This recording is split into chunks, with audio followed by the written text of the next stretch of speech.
All right, so hello everyone. My name is Andres Estrada. I'm the curator of public engagement at Craft Contemporary, and I would like to welcome everyone to Witchcraft: Contemporary Poets Respond to the Art of Moffat Takadiwa. So for this evening's program, we're really thankful for the work that we've done in collaboration with the Ruskin Art Club and the Denenberg Fine Arts. And also the work that Brendan Constantine has done in order to put these events together. If some of you might be familiar with these events, which are titled The Craft of Poetry, and this is one of two kind of like return events that have happened within the last couple of months, where we've been able to host these events online with the hopes of returning some of these events in person. But thank you all so much for taking the time to join us today. We have a really great program, and I am going to go ahead and hand this over to our Executive Director at Craft Contemporary, Suzanne Isken, who's going to be sharing a little bit of Craft Contemporary and sharing a bit about Moffat Takadiwa's work while I run a PowerPoint, so y'all can see some of the exhibition shots and some of the beautiful work that these poets have been inspired by. Thank you all for joining us, and I'll hand it over to our director, Suzanne Isken. Thank you, Andres. I'm Suzanne Isken, Executive Director, and I want to welcome you to Witchcraft: Contemporary Poets Respond to the Art of Moffat Takadiwa. Just really fast, thank you to the Ruskin Art Club, to Gabriel Meyer, to Elena Byrne, and to Beverly and Stuart Denenberg, and especially thank you to Andres and to Brendan, who is the poet and director of Craft of Poetry. Brendan is also the one who will introduce you to these most honorable poets, who I also thank. Craft Contemporary itself was formerly known as the Craft and Folk Art Museum until 2019, and it has graced the Miracle Mile since 1973. It remains a center for craft and creativity today. We show exhibitions, we do craft workshops, we have youth programs, and we also feature many intellectual conversations that are all part of our offerings. We've been thrilled to host this kind of program, The Craft of Poetry, since 2011. We are especially pleased to be hosting this exhibition by Zimbabwean artist Moffat Takadiwa in our galleries. And I really want to urge you to stop in and see the work, as these photos can really not convey the power of the direct visual experience. This young artist has created a remarkable microeconomy around his practice, and it makes him both an asset to his community, as well as just a genius of composition and construction, which you can't really tell from these photos. I'm just, they're great photos, but they really don't capture the detail, which you see here, that is just extraordinary. The work actually is extremely powerful and joyful, but emanates from a dark place. As you may know from your history, Zimbabwe was originally a kingdom that suffered under British colonial rule from the late 1880s until its independence in the 1980s. Because of the kind of colonialism that existed there, they were ruled actually by a very small and privileged class of foreigners who really decided the fate of the country and ruled people that they did not really understand. I think it's really come to our attention in recent times how the bowling over of indigenous practices has really destroyed both the environment and many, in all areas of life, really, ways of coping in a particular environment with a particular tradition that you cannot go back and recapture, even as we try. So the infrastructure was basically created by this colonial government, and with little success and little empathy to the people who really lived in Zimbabwe. When Takadiwa was attending art school at the time, the economy was in shambles, and he turned to the open trash dumps in the city of Harare to find supplies for art making. At that time, his work evolved into a proliferation of Western products in everyday life. And he began to really reflect on the rampant disregard for the culture. The title of the exhibition refers to witchcraft, which was a concept used as a form of repression by colonial leaders, but which now may be understood perhaps as a way for creating one's own source of power from within. For this exhibition, the artist constructs forms based on traditional mats and baskets and other pieces that sometimes soar through the air, as you can see, and they are hanging in the gallery, conveying a sense of freedom, joy, and power, as the title outlines for you. The magic is found really when you come and hold this one for a minute, in the close examination of the individual parts to each piece. You begin to see, and I don't know if you can tell, these are all made of empty containers of Colgate toothpaste that form the outside layer. And so you end up watching each object and really trying to dissect what they may be. And the origin is a little bit mysterious, but you can sit there and find golf tees and fishing line, plastic bottle caps, keyboard parts, and they all form these very elegant structures that really need to be, as I mentioned, seen up close and personal.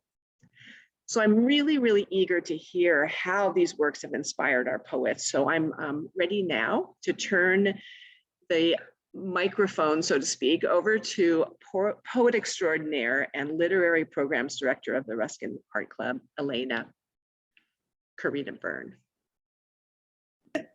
Thank you, Suzanne. Thank you, everyone, for being here.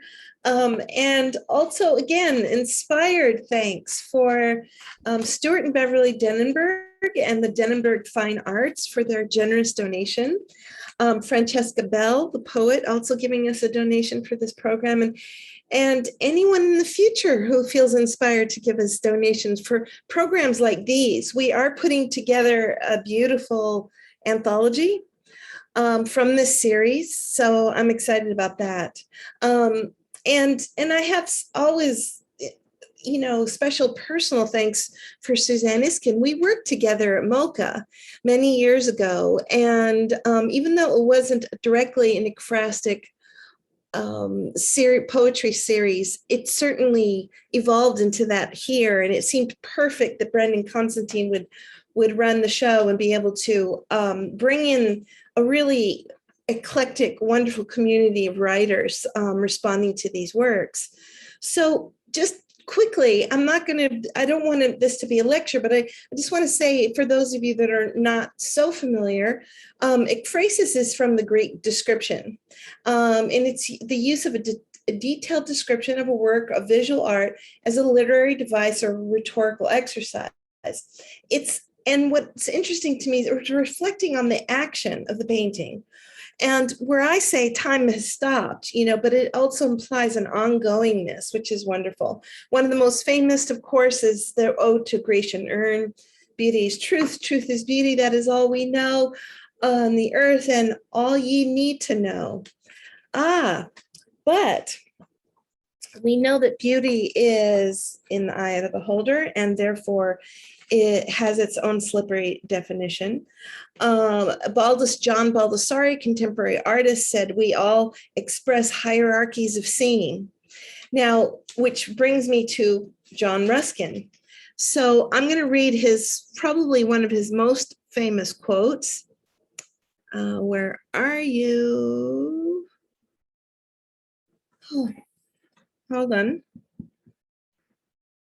And because his quote is all about the process of seeing and what we're doing with this type of exhibit.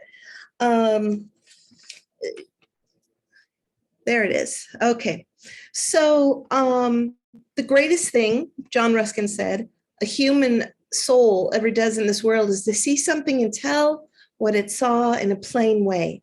Hundreds of people can talk for one who can think, but thousands can think for one who can see. To see clearly is poetry, prophecy, and religion all in one. And I would say too that the process of seeing is, as Gabriel Meyer often likes to say, it's about precision seeing, not just looking, as what we often try to distinguish. John Hollander talks about the authentic poetic occasion, flashes of transcendence, and which led us to the notion of inscape with Hopkins, and to a new awareness and therefore a new consciousness. I love that idea, because I love the idea that we are always in experiencing art, film, music, whatever, whatever it is that we're really truly observing, that it is changing our consciousness, and it's giving us an opportunity to challenge both what we know and what we don't know. The description is an act of attention. It's enjoying seeing the likeness and falling into new discourse. It's reflecting something that engages not only just artworks, but engages, as Suzanne was describing with the artist, a kind of uncertainty made more certain for the artist, is my belief. And so in any case, I think that we have a beautiful dynamic array of possibilities here. And I would like to hear them. So I think what we're going to do is let Brendan introduce the poets, and then the poets will give you their individual experiences with this ekphrastic process. And again, thank you everyone for coming. Good evening, everyone. Thank you so much for joining us this evening. It's a privilege to be back for another night of poetry and art. A year ago, when we first booked this event, that's how long we've been at it, we had hoped to be back in the Craft Contemporary Museum, surrounded by the work of Moffat Takadiwa. Alas, we haven't yet recovered all of our routines. Sometimes I think the future is its own god, determined to stay mysterious. But soon, though, soon we'll be together in the gallery, I hope. I want to second everything that Elena just said, and also add that for this particular series, which is now in its 10th year, the poets that we've invited were not necessarily asked to just find one piece of art and write about it, but instead to go ahead and immerse themselves in the same themes with which the showcased artist was contending.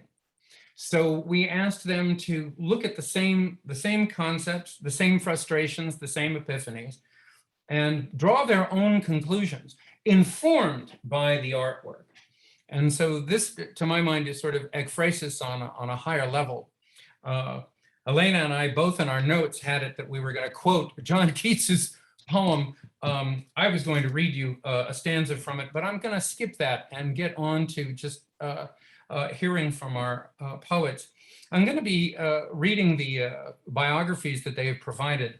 And for our first poet, I'm going to try to do real justice to this one, because Sara Borjas's bio is in effect a poem all its own, and I want to do it right. I'm eager to get to these poets. And perhaps it'll also make a good sort of test run. If there's anybody that hasn't been to a poetry reading before, you should know there's no wrong way to do this. And you are not required to stare into the camera the entire time the poets are reading. You can close your eyes, you can get comfortable, you can turn off your camera. A poem may tell you a story, it may give you information, but it is not concerned with either of those things. It is first and foremost concerned with conveying a feeling. And so allow yourself to relax into this. Images from the exhibit will appear on the screen again. Indeed, the poem that Sara has created for us really deserves to be seen, and that'll be shared on the screen. But you are allowed to have a comfortable experience of this. Another thing that John Keats talked about was that a poem was not a thing to solve. It was a place to be. It was a place to dwell. Indeed, the word stanza means room. The stanzas of the poem are the rooms of the poem. The stanzas of the poem, in this case, will be the galleries of the poem, and you are invited to linger there and feel what's going on. Okay, here we go. Sara Borjas is a Chicana pocha, is from the Americas before it was stolen and its people were colonized, and is a Fresno poet. Say their names. Her debut collection of poetry, Heart Like a Window, Mouth Like a Cliff, was published by Nomi Press in 2019 and was the recipient of a 2020 Before Columbus American Book Award, Breonna Taylor. Sara was named one of Poets and Writers' 2019 debut poets and is a 2017 Canto Mundo Fellow, Ahmaud Arbery. She teaches at UC Riverside, believes that all Black lives matter, and will resist white supremacy until Black liberation is realized. Lives in Los Angeles and stays rooted in Fresno. Abolish the police. Find her on social media at Sara Borjas or at www.saraborjas.com. Say their names. Ladies and gentlemen, Sara Borjas. Thank you, Brandon. Thank you, everyone, for joining us. Thanks to the museum for showing this necessary ass work. So I'm really excited to hear the work that is motivating more work, which is hopefully consciousness, motivating more consciousness. I'm just really excited to be in the room with Natalie Graham and Doug Brown, because and Brendan Constantine, because I really admire these poets and their art as well. I'm going to share my screen for this first poem. This is the poem I wrote engaging with Moffat's work, and it's titled after the work that I was engaging with, which is True Story number 3.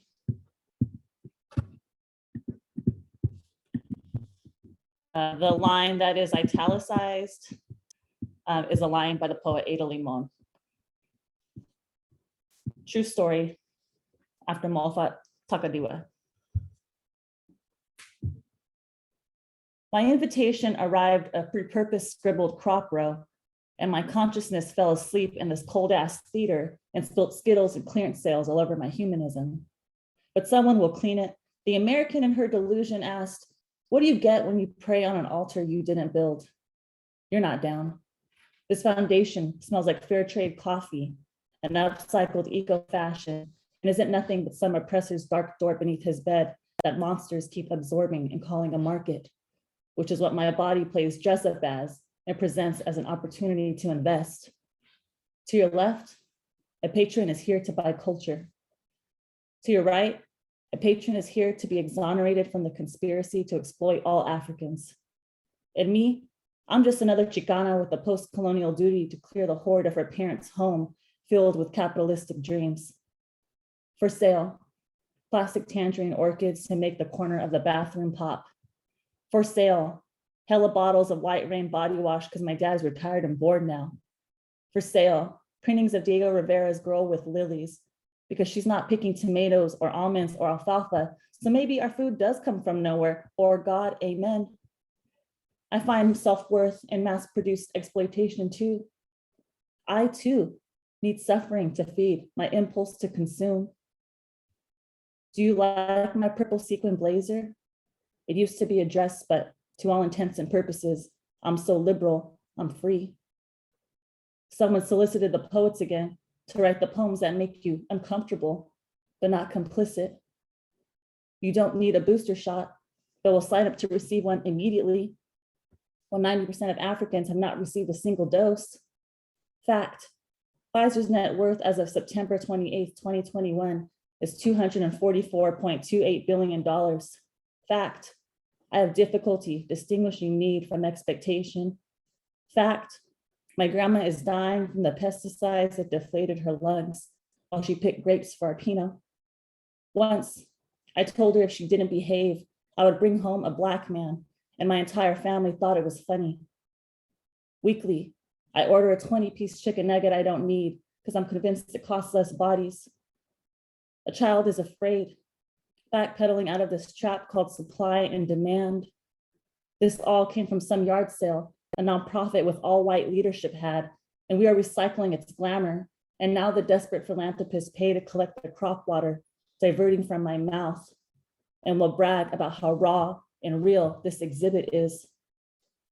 To your left, Someone's performative grace and a bouquet of flowers collude on my gratefulness for this opportunity. To your right is a tiny comfort you could give up to save someone's real material life, but won't.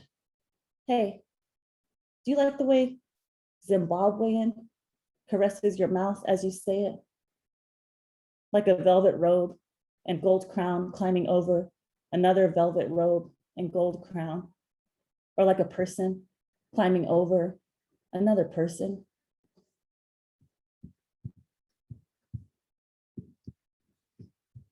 I really,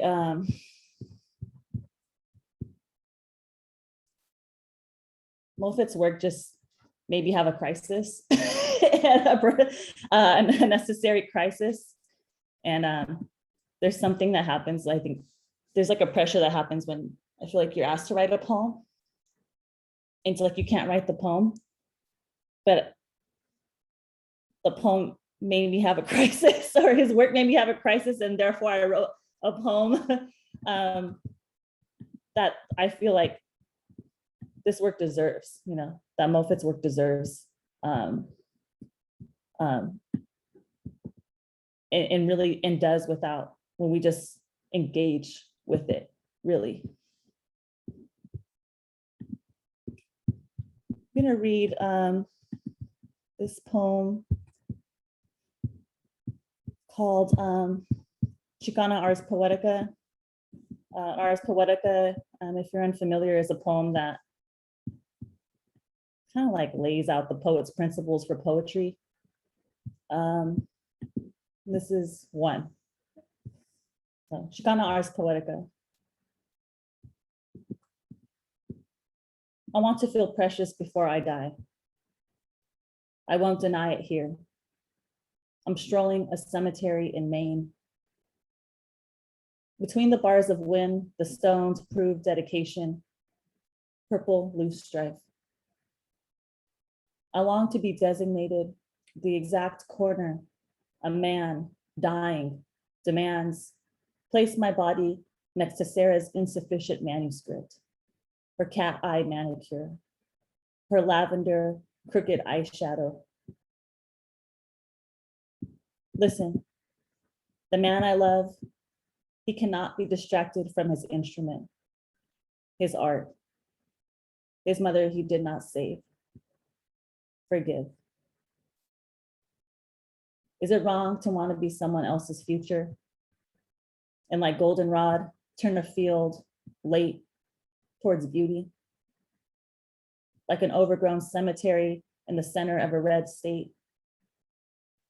Do the headstones, ragweed, dandelion, roots growing under grass, contemporaries? I'm trying to be in love here. But I was born with this fence around my face. Call it someone else's regret. Centuries, drought, dead book. Ross Gay wrote, beautiful poems come from the sorrow that love is being hurt. I'm hurt. He has named his guitar Sandy after his mother. Each book I write will adore a desert. In my future, I'm wearing my favorite t-shirt. I don't own it yet, but it's an alien smoking a long cigarette. But is it art? It asks. I know when my heart falls on a man with his mother's face abandoned, it won't figure what wasn't there. It will not be art, just my impatient eyes. My eyes, which are my eyes. My eyes, which are mine.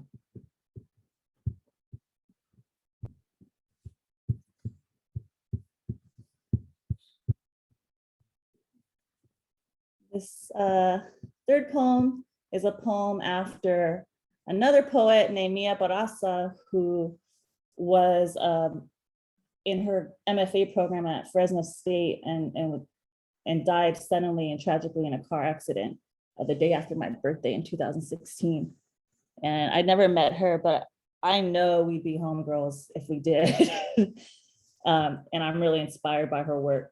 She has a poem called I'm a Six Sun Chicana. And so I wrote this poem after her. And it's called I'm a Six Sun Chicana from Pinedale. I'm a Six Sun Chicana with a farm worker's twang and a lowrider's frame, tree trunk hips and salt split lips. I've got solar soaked skin, a donkey's grin, my mother's wooden bones and my father's vast wounds.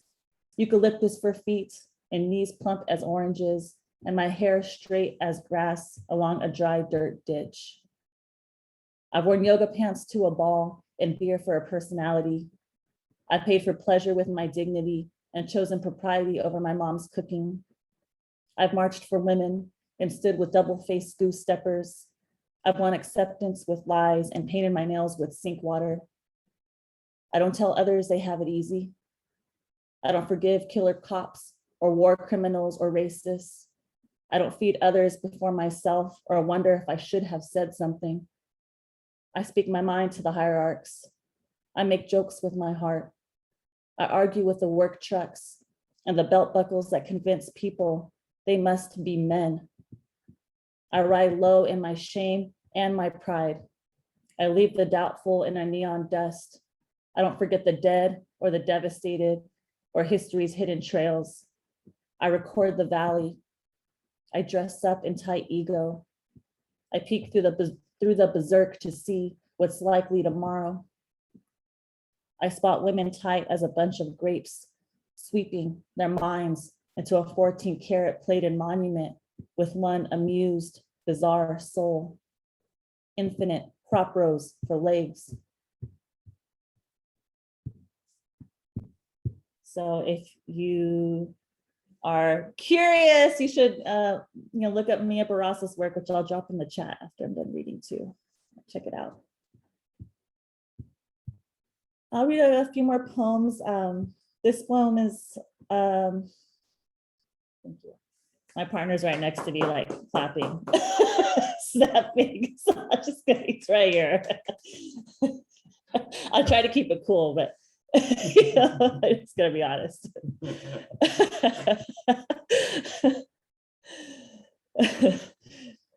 There is a hashtag, I don't know when it got cracking, but it's hashtag Teach Living Poets. And I don't know, I just think about that a lot, especially when I just have like strange conversations with like schools or like foundations about like my work or reading my work. And it's like, I don't know, it's like I have to go into this like poet mode. And I'm like, man, I'm just a fucking person out here like eating chips, I write, like that needs to vacuum. And like, I'm a living poet, but like, this is what living poets do. So it's a little bit where this poem's coming from. It's called Dispatch from a Living Poet, or hashtag Teach Living Poets. I've been binging on Netflix, crunching on barbecue potato chips, but I would love to come visit your high school English class. My rent is due, and I forgot to water the yard again, so please teach my book in your suburban charter school. I will expire. I am engaging in person.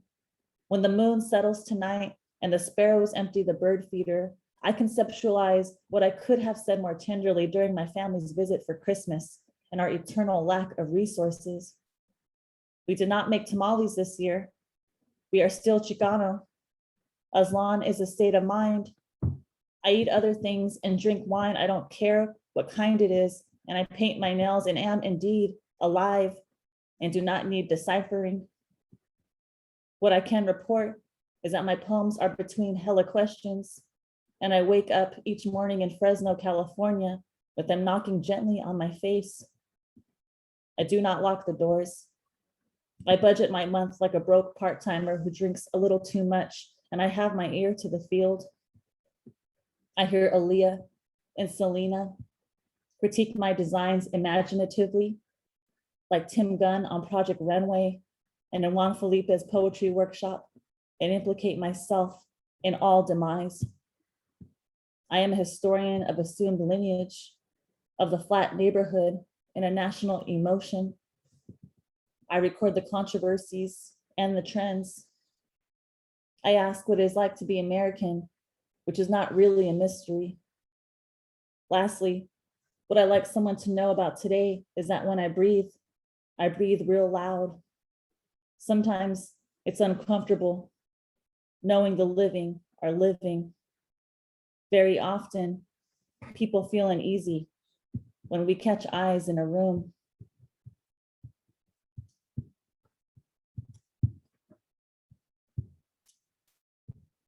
And I'll read, thanks, Emil. Audience, so what are we here? Thank you. I'll read two more. This is I'm calling it a sonnet, but fight me over it. I don't know. It's called the dinner table sonnet. If I ask my father to speak to me and my brother tells me to be quiet, is this critique? If I assess the absence of reason in his request as a pattern, is this theory? Is it experimental for Chicana to ask her dad to speak to her while eating dinner? And technique when your brother tells her to shh? Is this perhaps historical approach? If I evaluate the details by which I am being anti-evaluated, is this meta, paratextual, manipulative? Once, my therapist asked me how I felt about what I asked for. Once,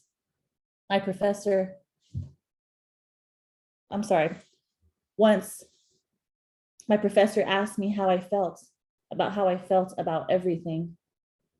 Once, I told my father how I felt about him never talking to me. My father sighed, exhausted, and ate a potato. I can't tell if men love me.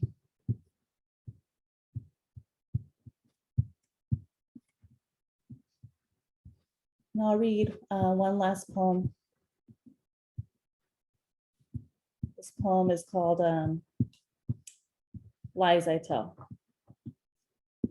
My mom grew up in like a little tiny shack on the border of Texas and Mexico. And my grandma like suffered a lot. And she and I, people who are pain, especially like parents who struggle, single parents, sometimes that turns out like abuse. And so I always think about, how my mom got the way she is, how my grandma got the way she is, and how I got the way I am through how we love each other, especially as colonized peoples. It's called Lies I Tell. A woman has a window in her face. That is the truth. I look like my mother. That is the truth. I want to tell you I'm not like her. That is the truth. I'm ashamed walking in a woman's body. That is the truth. I wish to take back everything I say. That is the truth. A window can be a mirror. It can also be a door. That is the truth. As a girl, my mother slept in a shack with no windows and one door. Truth. My grandma would slam windows. Truth. My mother's hands are stronger than God. Truth. We often used fruit to describe a bruise like plum or blackberry. Truth. My mother's window, blackberried. Truth. My mother's door, peached. Truth. She loves peaches. That is the truth. My father could not stand them in our house. That is the truth. We had 3 doors and 9 windows in our house. That is the truth. A woman has a face in her window. Truth. A father has a window, but I don't know where it is. Truth. What burrows is the peach fuzz, he said. That is the truth. I have never been close enough to a peach to eat one. Truth. The worst things last on the skin. Truth. I don't like not having things. Truth. Not all windows open. That is the truth. One night, I see my father crying in the yard, head in his hands. That is the truth. I make things up that I want for myself. That is the truth. Thank you everyone for listening.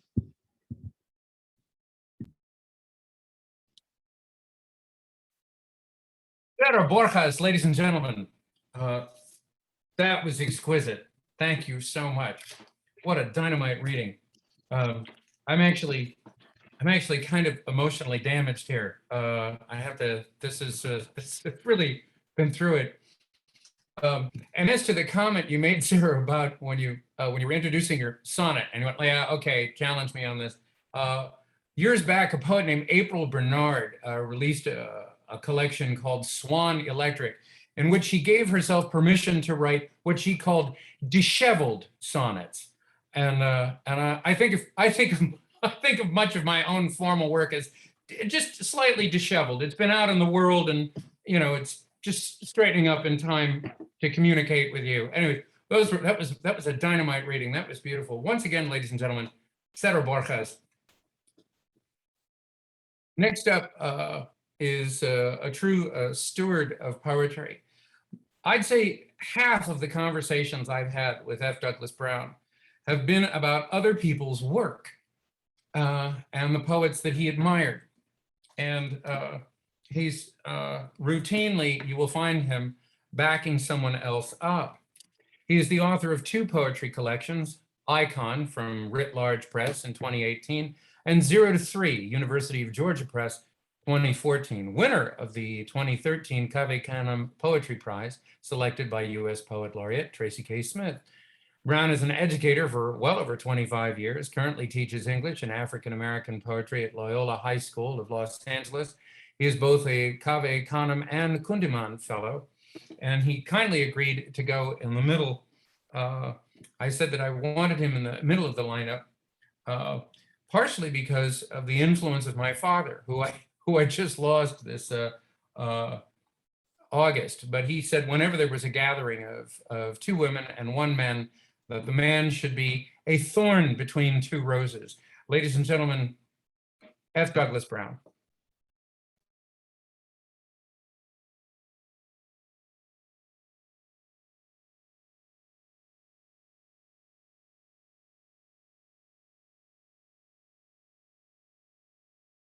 Having a little trouble hearing you, Douglas. Can everyone else hear? There we go. Is that better? I said I'm a wreck after Sarah's reading here, as always. And I got to shift my screen here. A pleasure to be here. I'm so excited to be here. I've been excited to do this and wanted to be here.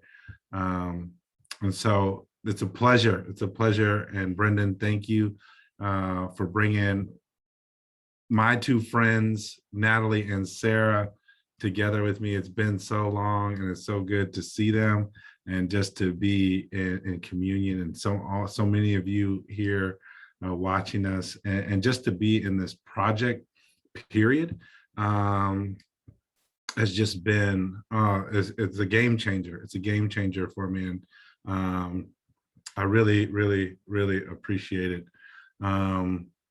So one of the things that I was fortunate that I got to meet Moffat, luckily, and when Brendan invited us, and we all got to go, but I was the only one who had the opportunity to go and to meet him and to listen to him and to talk, hear him talk, and just some of the things that he had said. And I was glad I turned my poem in, really resonated with me. And it resonated with the poem because I was really stuck. When you look at this work and all of the research we were doing, I was like, where am I going to go with this? And so one of the things that he said, or a few of the things that he said that kind of really resonated with me, was that this idea of trying to revisit the residue of colonialism, and that Zimbabwe, much of Zimbabwe had been turned to a negative space, and that he wanted to transform those negative narratives that were created about Zimbabwe, and also while challenging the different ideas of beauty that the West have. And so what I want to do is really think back to my home. I've kind of personalized everything, and you will hear in the poem a couple things that really relate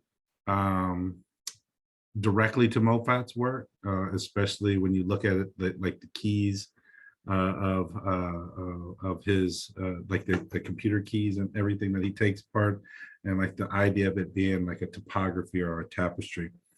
I was stuck, just like, so when you look at his work, you can't help. And I'm going to send in the chat, I just posted one of the things that were one of the pieces that inspired me to look at this work. So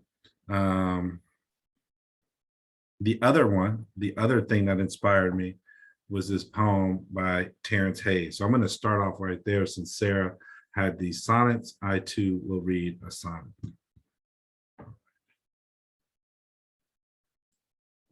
Here we go. And Brendan, I want to dedicate this to you, because this really helped. I read this sonnet and it really helped me. It kind of freed me up to really address the poem and to address Moffat's work. American sonnet for my past and future assassin. It was discovered the best way to combat sadness was to make sadness a door, or to make it an envelope of wireless chatter or wires pulled from the radio tape recorder your mother bought you for Christmas in 1984. If you think a hammer is the only way to hammer a nail, you ain't thought of the nail correctly. My problem was I decided to make myself a poem. It made me sweat in private selfishly. It made me bleed, bleep, and weep for help. As a poem, I could show my children the man I dreamed I was, my mother and fathers, my half-brothers, the lovers I lost, just mourning. As a poem, I asked myself if I was going to weep today. That guy, Terrence Hayes, right? So I read that poem and then this happened. Here I go. So this is after Moffat's Three Witches and Judiciary Terminology. Command F. Back to the days when we sat on a blanket, perpetual Golden Gate Park, in a perpetual 74-degree dream loop. Your favorite type of day. Mom, your packed dips, your Sunday snacks, music somewhere close to your liberation. Command A. Select all our mother and son moments. Bits and pieces of white and black cascade or collide, especially the day you find a condom in my wallet, stuffed square and my shoulder shrugs, denial and a three-eyed witch. Select all fair as foul. Select all that scorns your best brew. Your lifetime of work on the verge of command, option, command, escape. Command A.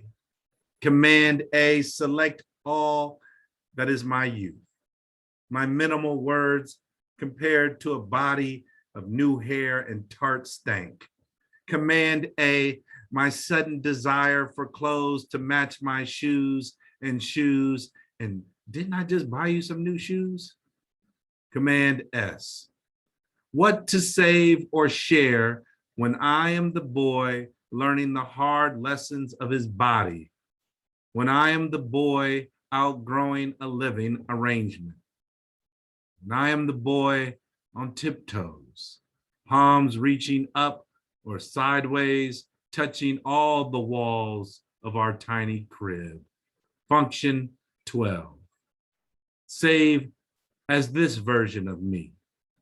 The outdoors tempted, its loud entice, bumping all 808s in a paper route and muni transfers and a gang of teams. Save every inside kiss too, every behind the stacks makeout session at the Bayview Anna E. Wadden Branch Library. Save 3rd Street, Kennedy's, and Jolie's. Save TikToks and the Bushi's Market. Command W. Close the extra work of forgetting.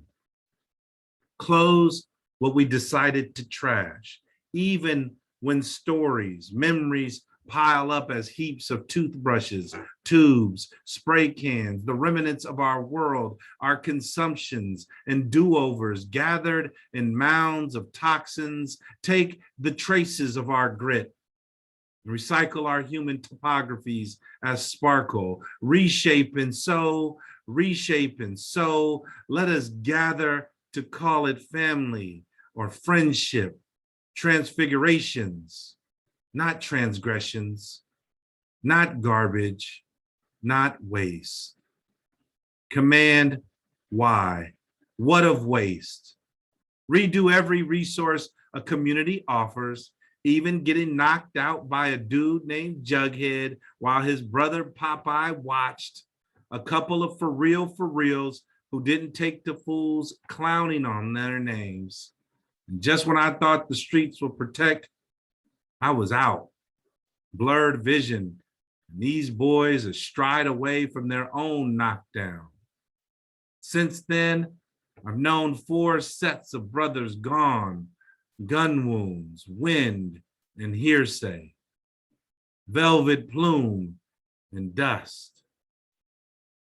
Command H, speaking to me and not those kids. Mom, you said serves you right, over and over. Speaking to the old guard of church folks, landladies and grandparents, speaking to bosses and supervisors. You said, I need help to save my son because the world wants to undo him. Because the world is the world and I can't be everywhere. Command O, what of waste? What of a mother's methods too? Layers of white plastics are consumptions and ruffled memories, cleaned and sterilized and girdled by globes of green, globes of love and sacrifice, green crusted promise and pain. Command A, speaking to me, Mom, you said, I have eyes everywhere. Command T, new tab for his name, a little witch god himself. Tab for its mouthful, its witness, and never a worry smile. Tab for all things Le Grande, all the dance party appearances, the dance-offs on TV 20. Tab for any lovelies who drape around his pink collar pop. New tab for swish and bank, and through the lane reverse dunk after being benched for missing practice. Tab sneer and high fives. Tab thunder, lightning, Le Grande, Le Grande. Tab a crowd of all love. Command Z, have I said stepbrother? Have I said allure, iris and pupils? We watched We all loved his spacewalk. Undo what comes next so the game can play out. Dream loop, slow motion. Cheers as black keys of muffled typing clicks superimposed over laughter. Undo all cliches when memory is a lint trap full of ugly.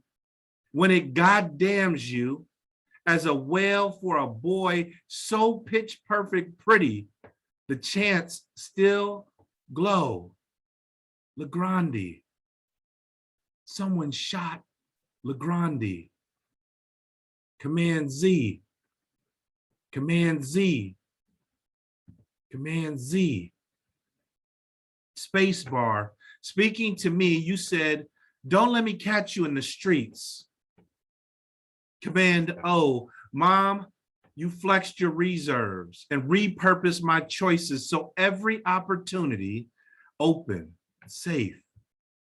You knew the crossroad had a voice coaxing, yo, over here, homie, we got the juice over here. The crossroad, paved smooth on one path and pockmarked on the other. The crossroad, one side, all jewels and warm food. The other, probable miracles and eerie wizards. Nah, give them a pass. That's so-and-so's little brother.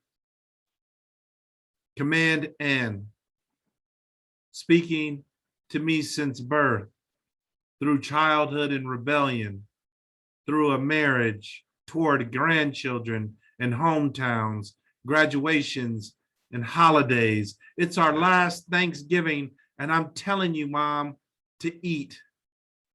I'm already speaking from a dimly lit hospital room, and then your wake, and then your grave. Can you hear me, Mom? I'm back to offer my thanks. Spacebar.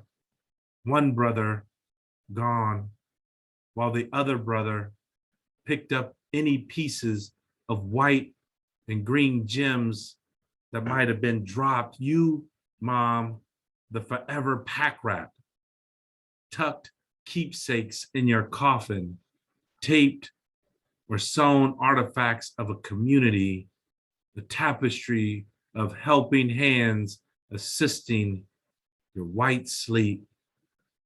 Command S, one brother gone, while another brother washed your face and dressed you after you died.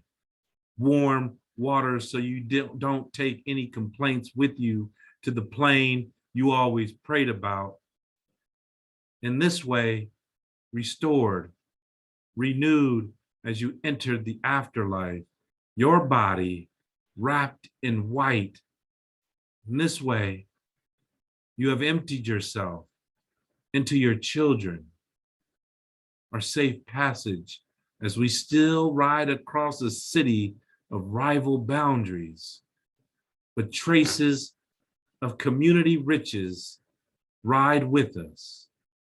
Brilliant bodies of pearls or moonstones or milk beads or opals.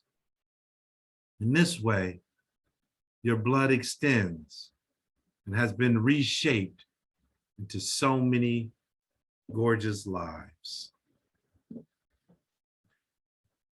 Thank you.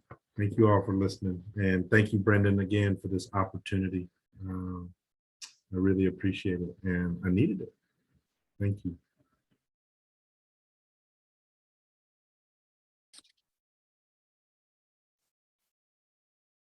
Okay. Thank you, ladies and gentlemen. F. Douglas Brown. What an exquisite presentation. And I think, at this point, we still have one more poet to hear from, but I'm sure now perhaps some of you can sympathize with the task of curating an event like this. And I'm not kidding. I'm not blowing smoke when I said that there was a moment there after these poets had agreed to create new work that I really did have the thought, I don't know if I'm ready. for what they're going to say, what their responses are going to be.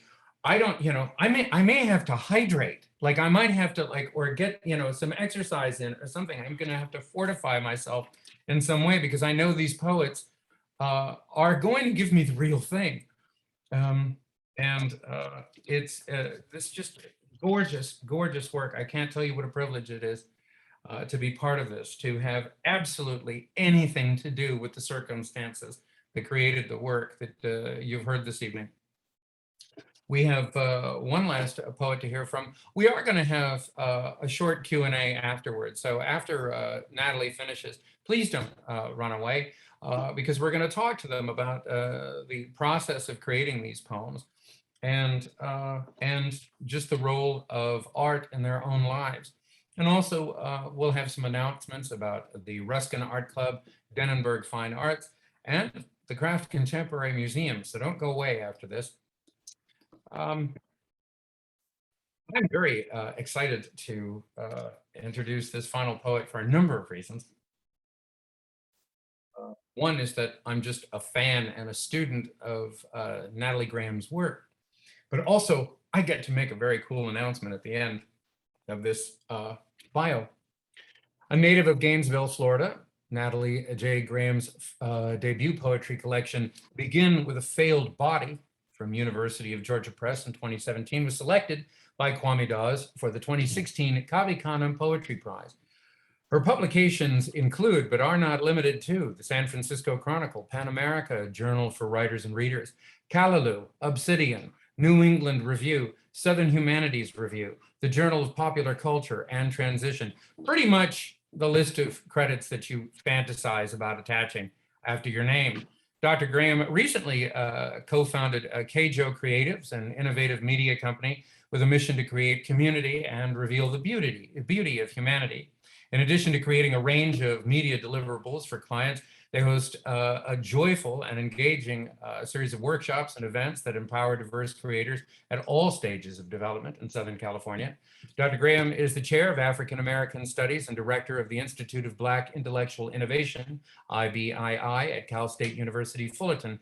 And this is the part I'm excited about. If you didn't already know this, in the time since she first agreed to take on this project, she has been named Orange County's first ever poet laureate. Ladies and gentlemen, Natalie J. Graham. Thank you. Thank you all. I'm wobbly. You guys wobbly right now? Is it just me? Oh my gosh. I am grateful. I'm so grateful for the generosity of poets.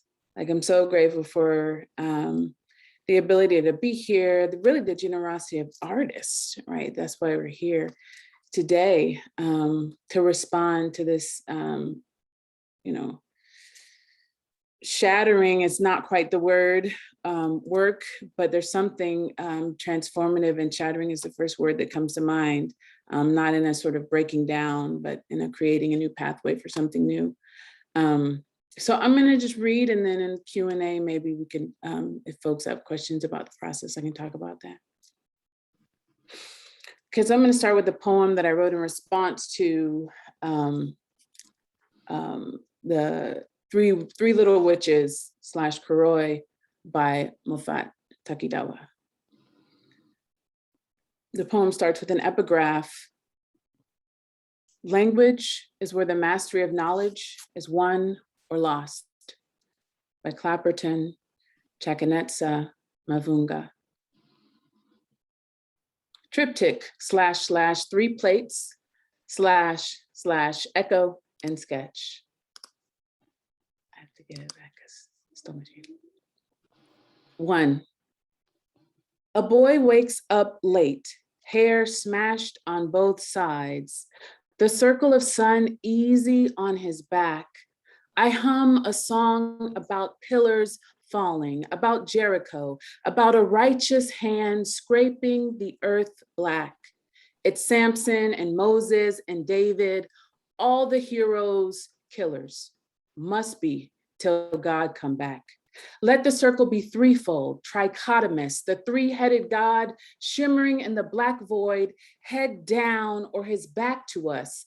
God said he can't look us in the eye, like Medusa, he said. I call my son the third, triad, Trey, the number of perfection, witchery for his journey. You must know, this is a Black boy. This a Black boy. This boy Black. One scalding day on the basketball court, he will tumble, scrape, slide on the gravel, crumble into a scowl and explode like wildflowers in bramble. They yell, jump ball, call him little man. Later, he dangles wild from the merry-go-round, spins himself dizzy. A boy, a boy, a boy. 2. Remember the sea of tobacco, leaves curling brown, weathered, supple as skin, Western Union, throwing women in the river. Well, that's my whole thing. I don't know, river. Throwing women in the river, the same devil and the eye he turns on you. Go down, Moses, and you better drown if you know what's good. And now the Baptist church and the post office and the blessed quip tractor parts, and still the tobacco, and still the cotton, and everywhere the sky and God waiting, back turned, head down to keep us safe. He can't look us. 3. I tell my son, this is all I know about Karoi. I only know what I see, and this is just pictures. Pictures and words, he says. I say, first, we must know something about Zimbabwe. We learn a word, say it the only way we know. Waruka, the word for divider of waters. One word might mean people of stone houses, or maybe someone named the people for their tombs. We don't know, but this we can see. Feathers of plastic scraped from the curved waist of a dish soap bottle, bent like a whisper of fish bones. The ragged bristles of a toothbrush bend and fold, arc under pressure. The concentric mouth of the discarded and shredded bottle peeled open like the head of a rose. Look at the ripple and clatter, a river of dismantled keys.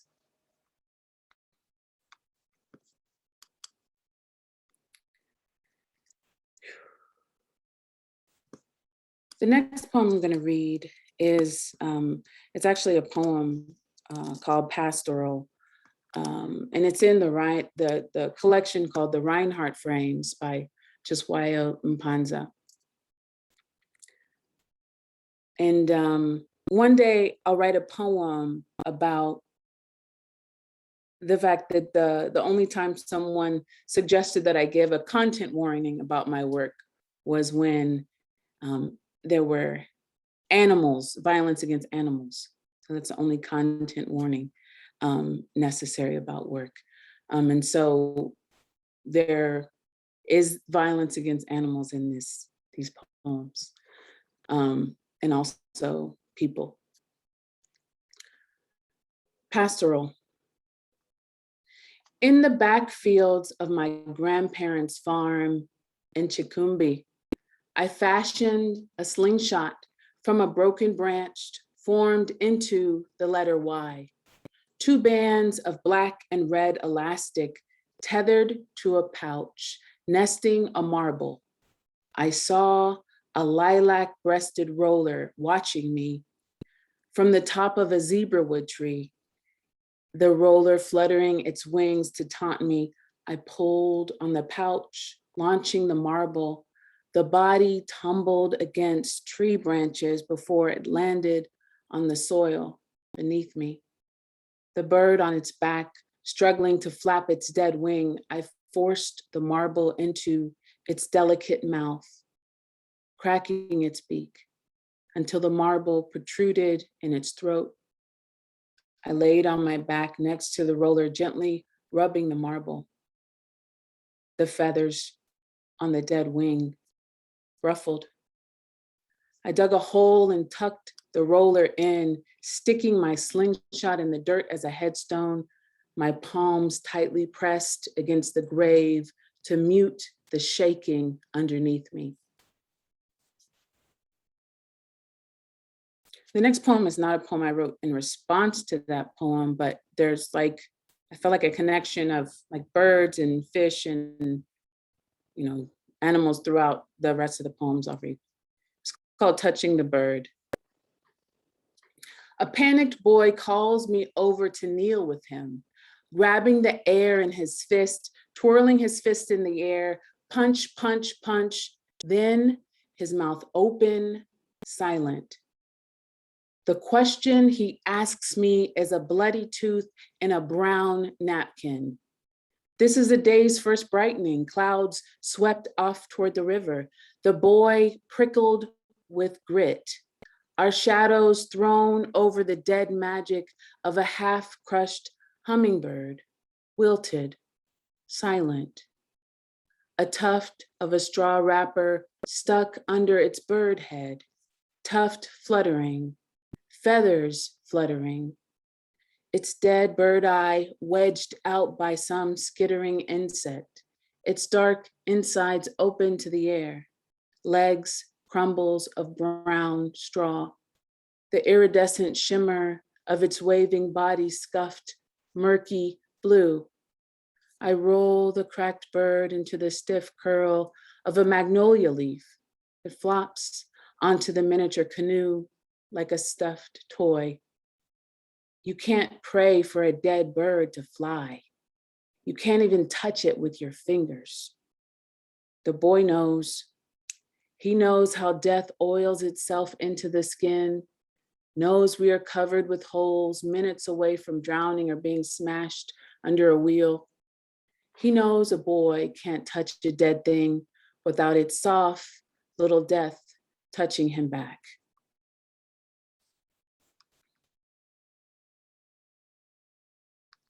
Okay, the next poem I'm going to read is, it's called Never Have I Ever. It's actually a poem that I wrote in a workshop by Juby Ariola Headley, another amazing poet that I was so grateful to be able to be in a workshop with. Never have I ever. Never have I ever known a bird, fished a coin out of the water, glinting, flashing cold, never hooked and reeled a fish, sand flies swarming, my boots stuck in the mud, too slow to swat the mosquitoes, legs already pocked and scabbed. Never, never cut my hand to a nerve, gutting a fish, stuffed the cut with moss, never had a bucket full of fish to gut, never scraped silver scraps and slick guts slopped over the table into the crunch of trash, ripped a jawbone clean with a snap. Oh, Never, not like the sound I made, not like the sound I might have made when I tried to hide from you in the dark clatter of snatching vines. Never, I never gutted no fish, never found no fish in the water.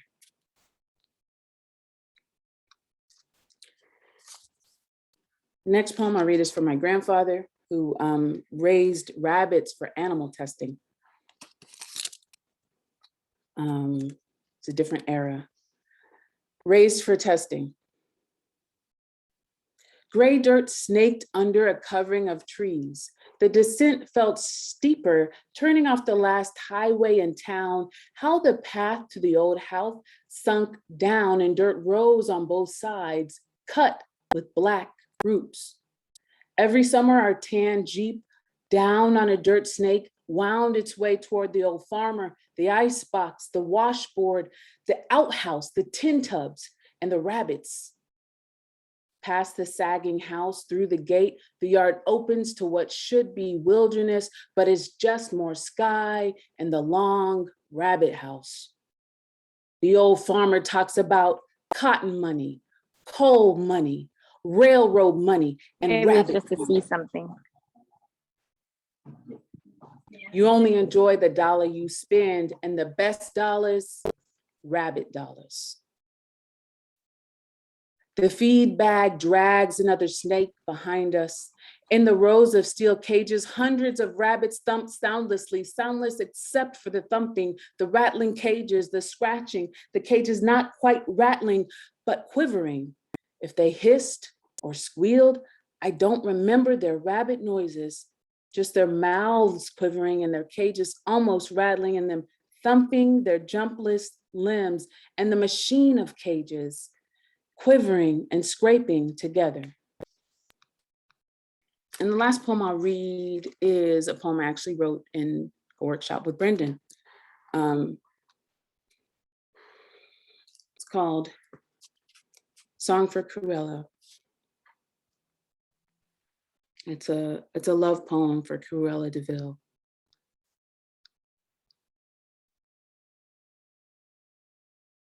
It starts with the way they sticky and twist your name. Stuck taffy, toffee in their teeth, they grind out a warped call for you. You a crude, pale thing. Before you were born, they practiced. You were already too much for their clattering, toothy mouths, yipping and gabbing, ready to call you a cruel thing. Ready to carve a new path through what they think you are. Look at how they clamor to save a dog, villains, all. Look at their tawny faces, yawn, holding open the in the middle of must. Their words haunted with gravel. They coo to bald, shivering babies. Inhuman beast. They trumpet inside their attics and blam on their pianos, hand skittering spiders. They find jazz for you, make hating you a song. They're a flock of owls waiting, and you are too white to be trusted. The slip of your skin, a bloodless drape, too malleable. Before you were born, they'd already crushed words for savage out of flower petals and toads and their miserable, silent children. Already slaughterings, already bones ground to paste and made sweet. Who would want this wretched world of tufted couches, of vacation photos, their world of withering armchairs and green cotton socks, custard button downs with sleeves rolled up to a wrinkled elbow? You wanted just one more something, soft as foam, to silk over your body. Cruella, Cruella, soft as forgetting, silk as slaughter, smooth as blood. Thank you.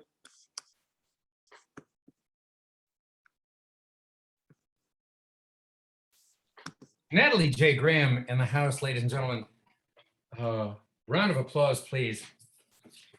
However, you can applaud from where you are. Wave those hands, hit those emojis. We're going to take a few minutes now to talk to the poets. I'm also inviting you in the chat to spend time with these amazing poems that they've created. I'm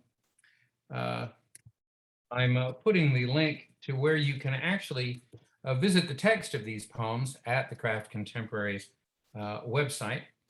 That's going in the chat right now. It's also, I think, the very first thing at the top of the chat, but it's in there again now if you'd like to see what these poems look like on the page and spend time in them. Please do. All right, Natalie, Sarah, Douglas, I'd love to gab with you for a little bit. Yeah. And you're gonna just have to jump in here. Zoom etiquette is sort of ambiguous and hard to pin down. So, you know, but we'll work our way through it. The first thing I want to ask, though, and it's a pretty basic question, but it's one that never ceases to fascinate me, is a question about when you came to poetry, was there a poem or a poet that sort of attracted you onto the farm, that got you going, oh, wow, okay. A, I'm inspired, and B, maybe I can lend my voice to that. Is there someone who comes up for the three of you? Anyone can start. I mean, I could pinpoint it pretty clearly. I had a teacher who showed us a video of Quincy Troop, and Quincy Troop read a poem about Magic Johnson. And I was just blown away that you could write a poem about something that pedestrian and someone who I really, really loved more than poetry. And I was hooked since then. And, recently in the last couple of years, Quincy like published some poems of mine, and I was done. I was like, yeah, that's it. I'm done. The guy who inspired me published these poems, and that's it. So, yeah. That's a very rare gift, isn't it? Because of course, it starts with somebody who inspires us. You can almost plot that as sort of that's A to B, Right. And we're B. And to be able to have some experience of B back to A, that's amazing. We don't all get to do that. That's incredible. How satisfying. Sara or Natalie, was there a poet or poems that rang your bell for the first time, and can you remember what that was?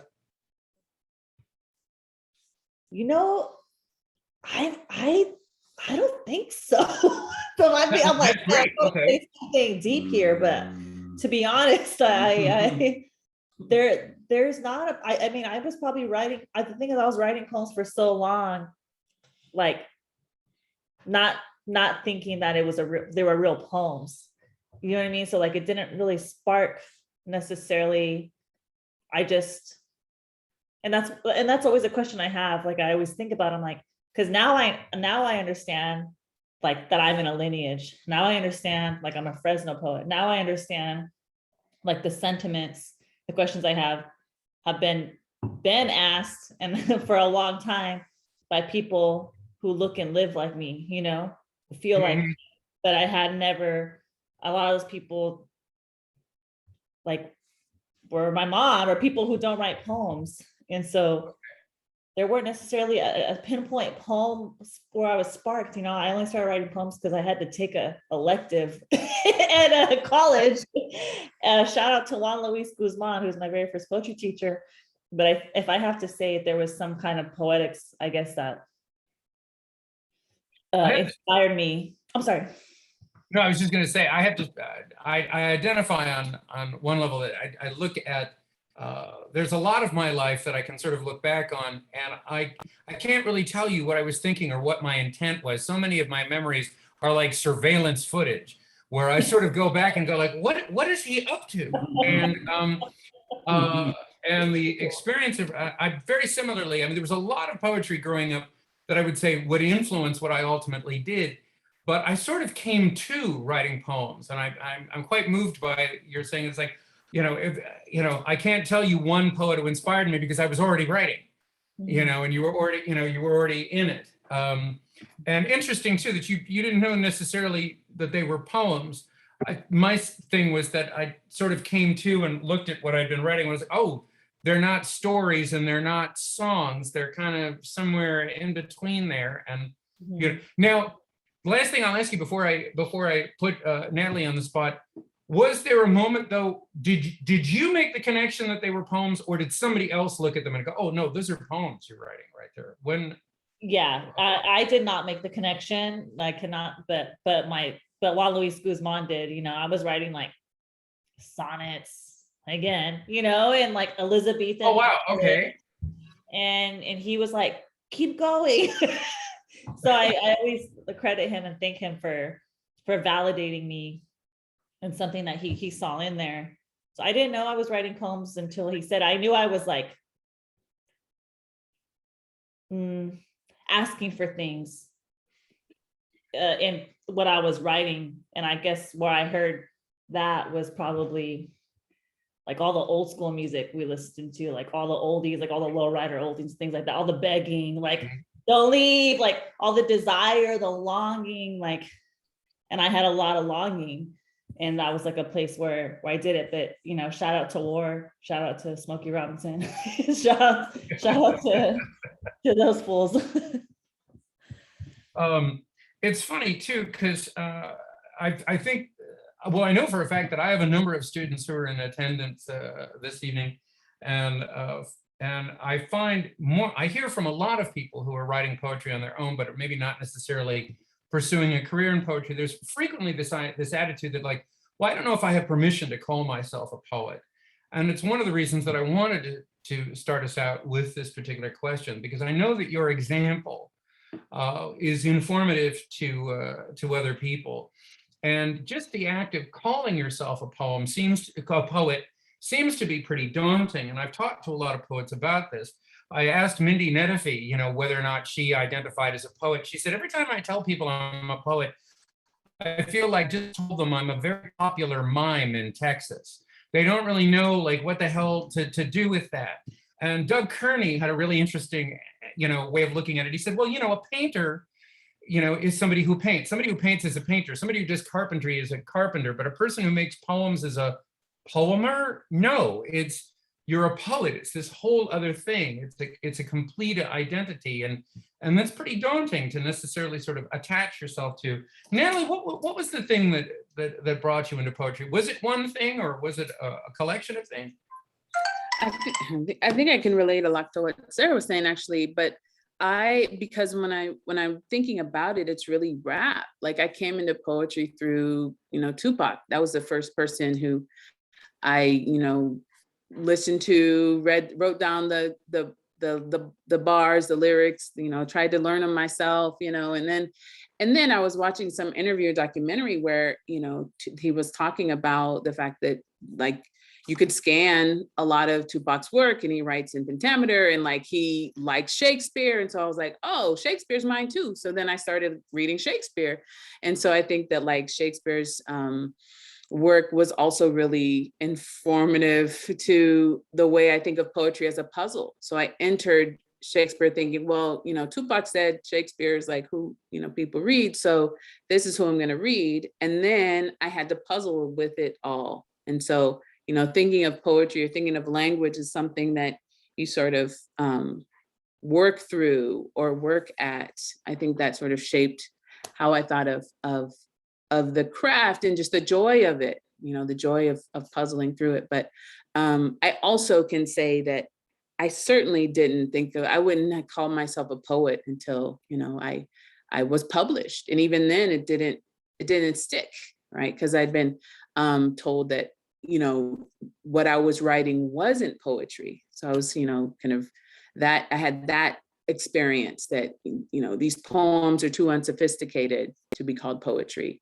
And then I had the opposite experience. I mean, you know, what Sarah said about teachers, man, like, to have a teacher say, this is a poem, you know, and that's the only reason I'm writing. Like, if I didn't have that one teacher who's like, this is a poem, I would have not written, I wouldn't have kept writing, because it was just a class I was doing, you know, for a thing, and it was a puzzle and it was fun, but I'm not a poet and I'm not a writer. So I think that moment was, you know, it changed the course of my life, really.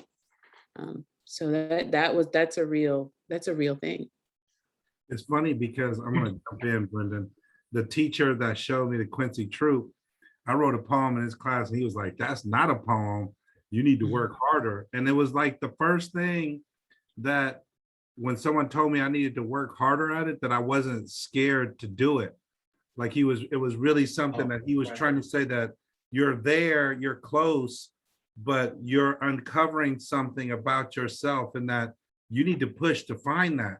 And that's so funny, like that it would, but it was still the teacher nonetheless, you know, and Sarah, Natalie, and I, and Brendan, you know, we're all teachers and, like, really enjoy it. Like, I've gotten to see, I'm lucky to been able to be in Natalie's classroom and Sarah's classroom, and to see them with their students. And I mean, and even you all here with their work, that it's like, it's so community based, you know, and it makes sense that, you know, both Sarah and Natalie and me, that we're all, like, inspired by music, and how much of our work, like, really is speaking to someone else and bringing them in along with like all of the things of craft that we've learned along the way. Yeah. Shout out to Tupac. Shout out to, you know, Sarah and our favorite song, that Float On song, right?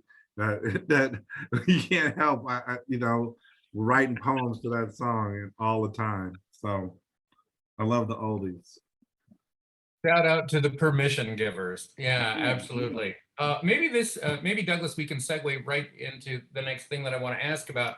When the three of you were approached for this project, and you know, to the folks watching this conversation, these poets didn't get a look at Moffat's work right away. They had to start with a description of his work and what he was about. And then, you know, it was sometime after the invitation came and they agreed to do this that they actually got to wade into his work. And I'm curious about that experience because, of course, you agree to you take something like this on, but you're not 100% sure what's coming. And then the art comes. And we could probably just start with Douglas.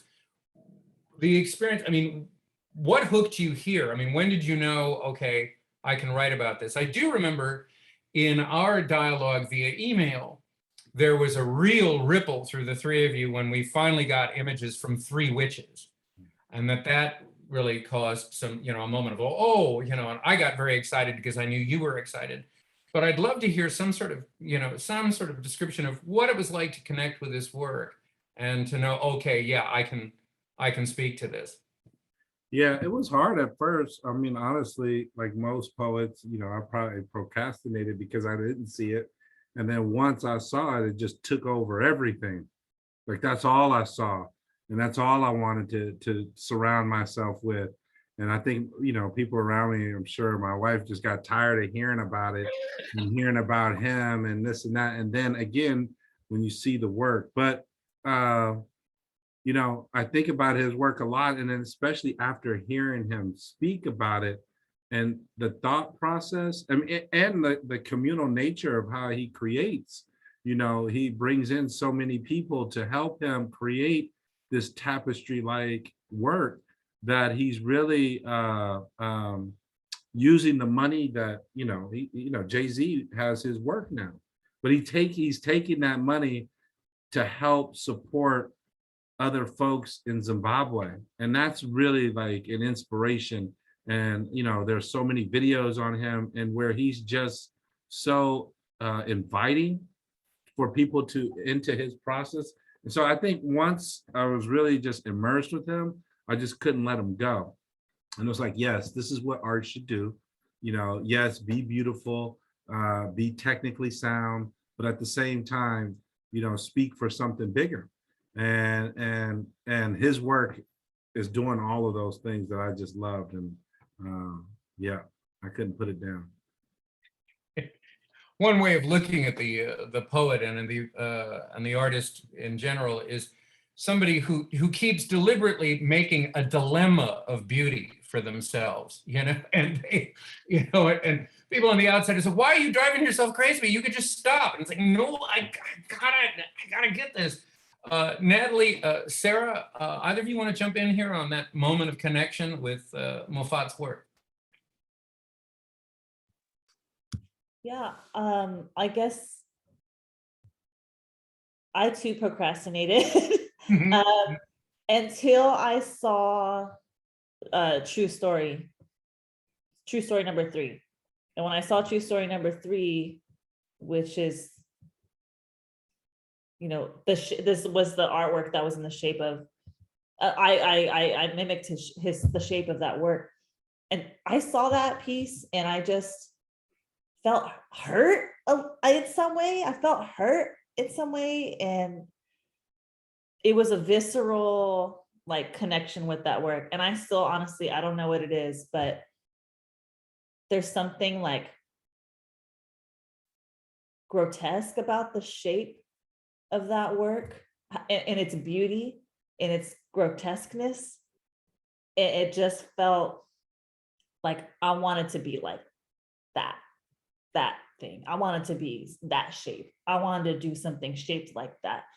And I just couldn't let it go. And then I remember Doug had, we were all emailing and Doug was like, hey, I'm really vibing with witchcraft. What if we all worked on witchcraft? And I was like, no, I cannot. I have obligation, and I just couldn't turn away. And I don't think I'm done necessarily either thinking it through, but yeah, that piece, it just hurts me. It hurts me to look at, and I'm chasing something through it. Natalie? Yeah, for me, it was so much of a process of unfolding, and then like, I'm sort of driven by curiosity to know and to understand and to learn. Like writing a poem, part of my process is just research. Like I love learning about new things and using a poem to investigate. But there's so much that's been lost, and just translation and geography. And I was, I first sort of, the first image that I saw was Three Little Witches. But then I looked up, what's Karoi mean? This city, it's like, oh, it means little witch. And then, oh, that name might come from the practice of throwing witches into the river. Oh, well, maybe. And then maybe this name for this, other, falls is either the smoke that thunders or the place of the rainbow. And it's like, there was so many like layers of just unknown, like fragments. And so I think part of this for me was like kind of diving into and acknowledging what I don't know. Like I'm trying to write about this piece, about a real place, real people. And like, I don't know this, like, I don't know, but I know like they're farming tobacco named after Virginia.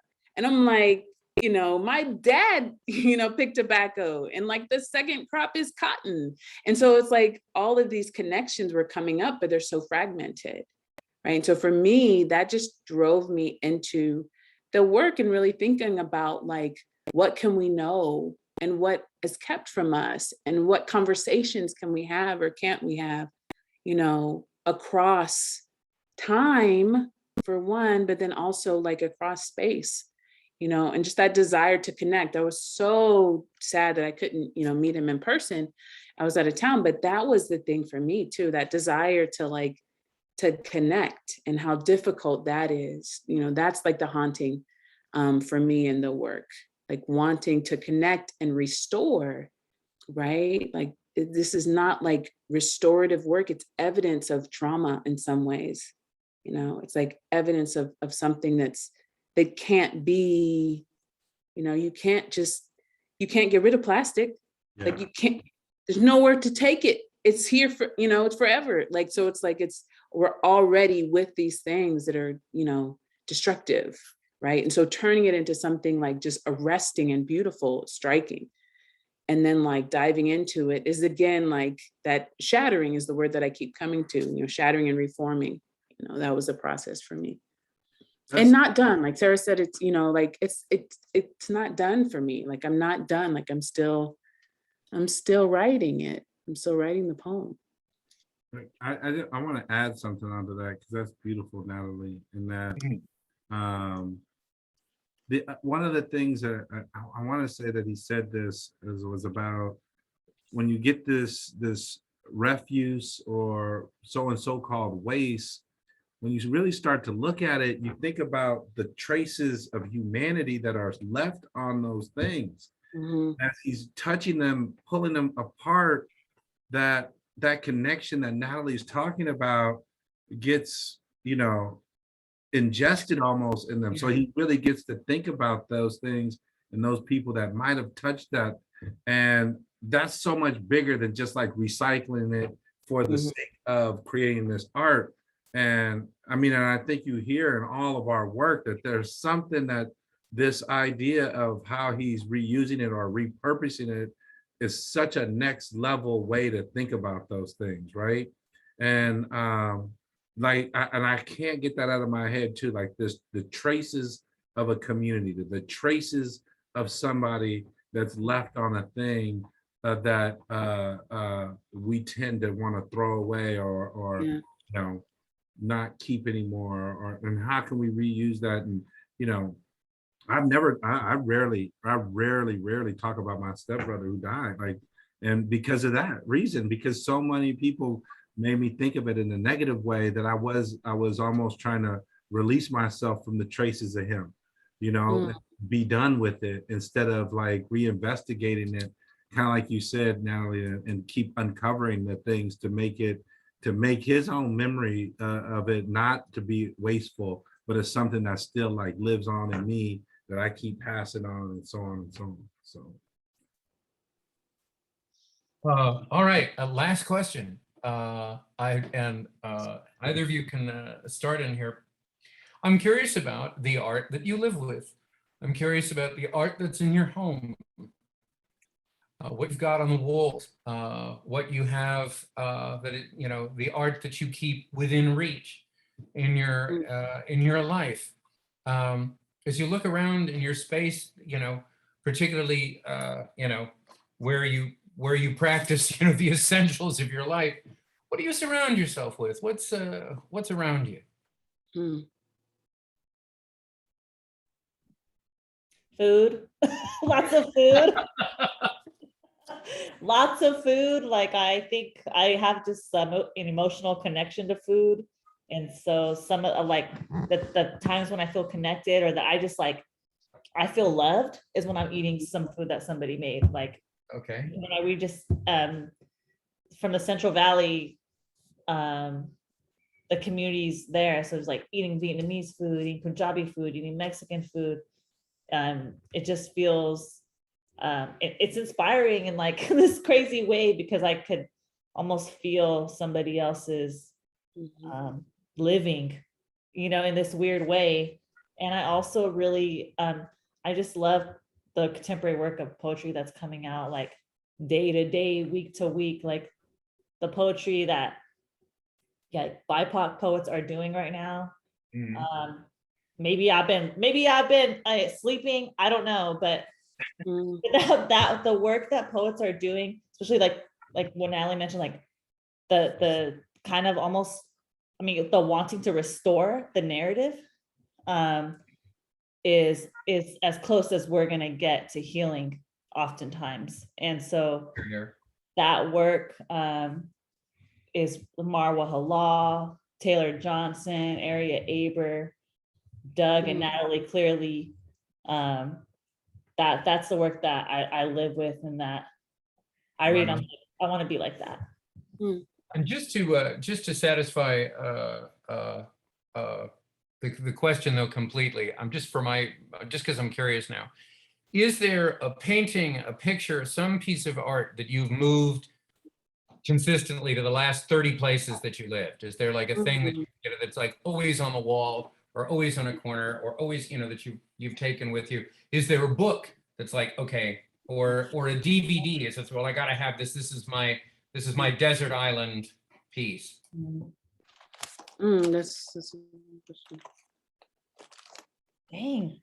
I don't really own artwork. I'm not. Right on. I don't have resources yet. But that's a fair answer. That's a great answer. I have one painting by the Mexican artist Adolfo Rodriguez. That is the only painting I have ever owned that someone gifted me when I graduated college. I saw it at a gallery, and it's the only. I think that was like for the first ever exhibit I had ever went to also. So that is the only one I've carried with me.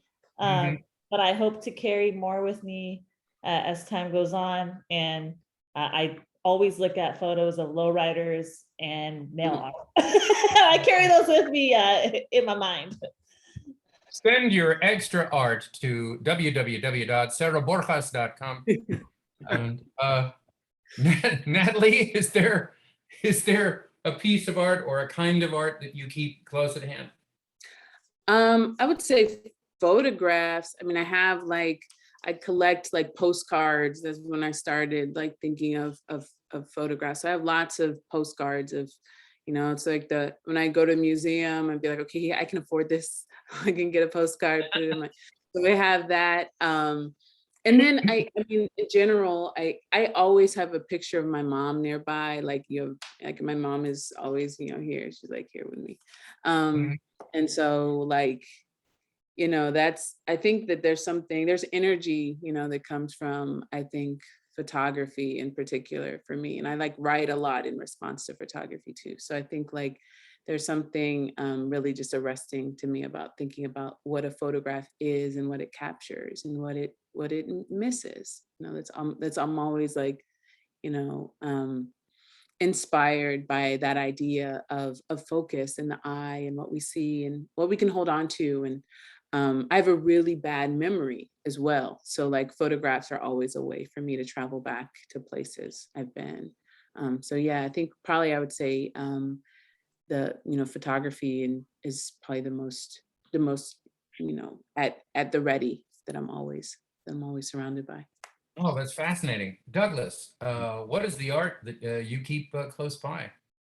I mean, probably music, perhaps mostly because I'm, also a DJ. And so music just plays a special part for me that just really like inspires everything for me to do. Especially Can you compose while listening to music? Can you compose while music is on, or is it something that?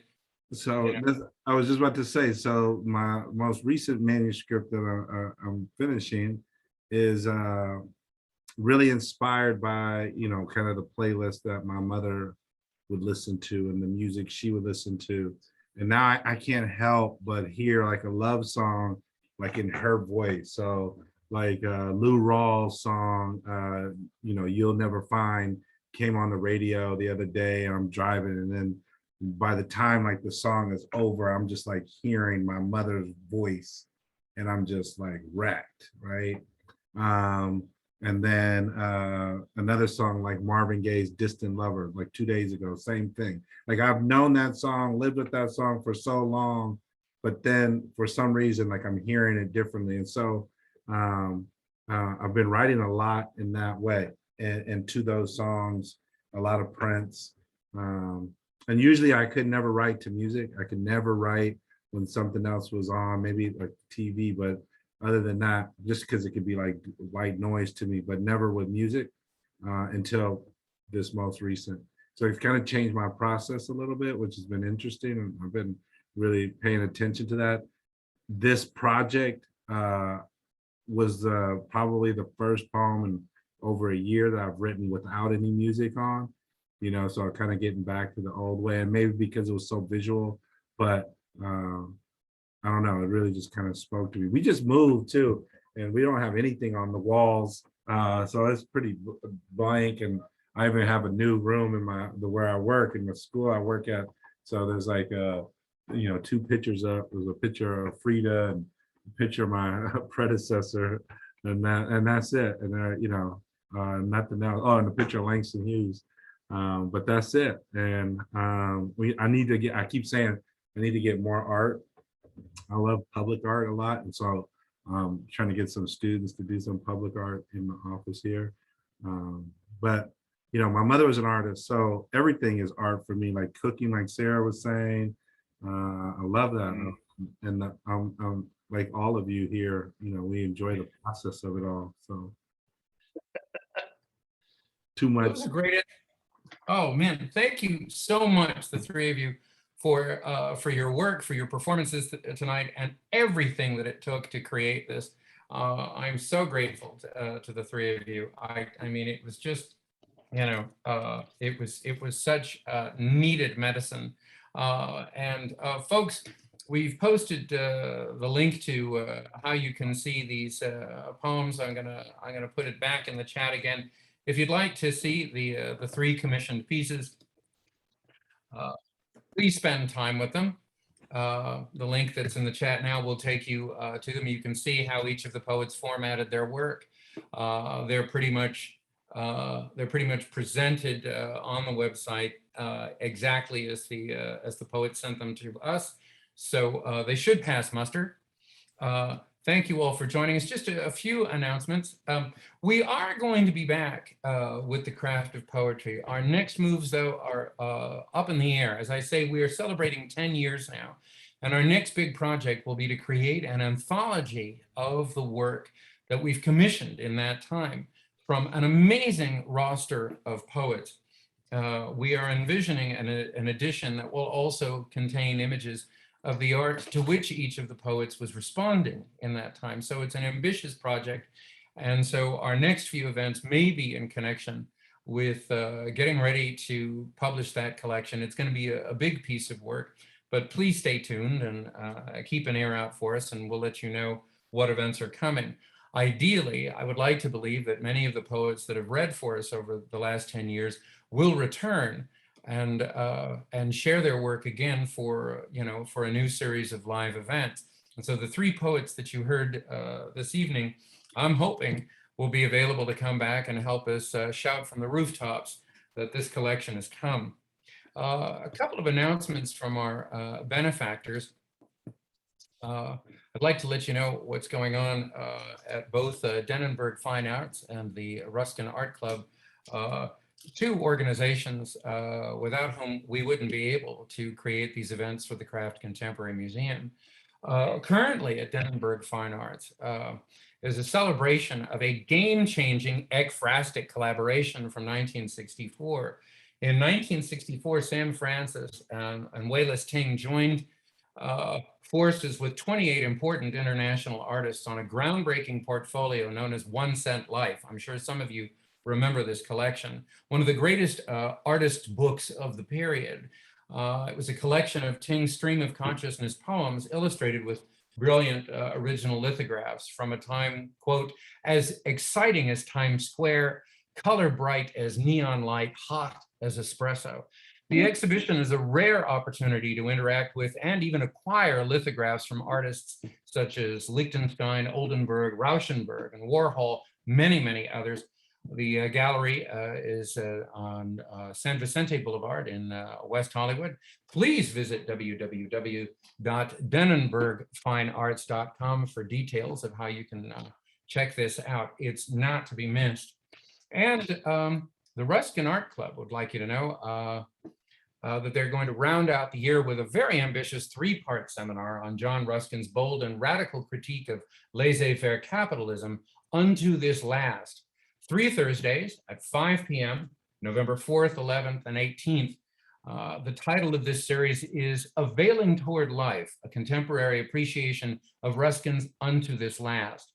Professor Jim Spates, a Ruskin scholar from Hobart and William Smith Colleges in Geneva, New York, an old friend of Ruskin Art Club audiences, will lead interactive sessions and discussions. As Professor Spates points out, John Ruskin's Unto This Last is one of the great attempts to rethink economic science within a larger set of principles concerning the whole of human nature. It had a profound and even transformative effect on the thought and political vision of many in modern times, including and not limited to Mohandas Gandhi. More information on this and other events at the Ruskin Art Club, subscriptions to the quarterly newsletter, membership applications, and much more can be found at their website, www.ruskinartclub.org. And I think it's time for me to say thank you for letting me be of service and to be part of this event. I haven't put it away yet, it's still there. And I'd like to hand things back now to Andreas and the Craft Contemporary Museum. Great. Thank you so much, Brendan. And thank you all so much for joining us today. I'm just going to go ahead and drop one link onto the chat with a few new programs that are going to be coming up with at Craft Contemporary, including some hands-on activities, a dye workshop using marigolds, the cempasúchitl, the flower that's typically used in Day of the Dead celebrations that I'm going to be guiding for the museum. Then there's also an artist walkthrough of our other exhibition that's currently up at the museum by Puya Afshar, The Charm of the Unfamiliar, that's coming up in November 13th. And then a family event that's happening on November 14th, which is going to be led by Consuelo G. Flores and how to make ofrendas. And Consuelo is also one of our exhibiting artists that has an installation of an altar ofrenda in the front window space of the museum. So thank you all so much for joining us. Thank you to Brendan Constantine, to the Ruskin Art Club and Denenberg Fine Arts, and also to our poets. Thank you all so much to Douglas, Sara, and Natalie. It was incredible hearing all your work and your responses to the really incredible work of our artist Moffat that's in the third space. And as y'all we continuously said, you all saw the images, but if y'all have the opportunity to come to the museum and see the exhibition in person, we would love to have you at the museum, and it is quite Thank incredible work. So thank you all so much for spending the evening with us, and hope to see you soon. Bye-bye. Thank you, everyone. Thank you. Thank you. Thanks, everyone.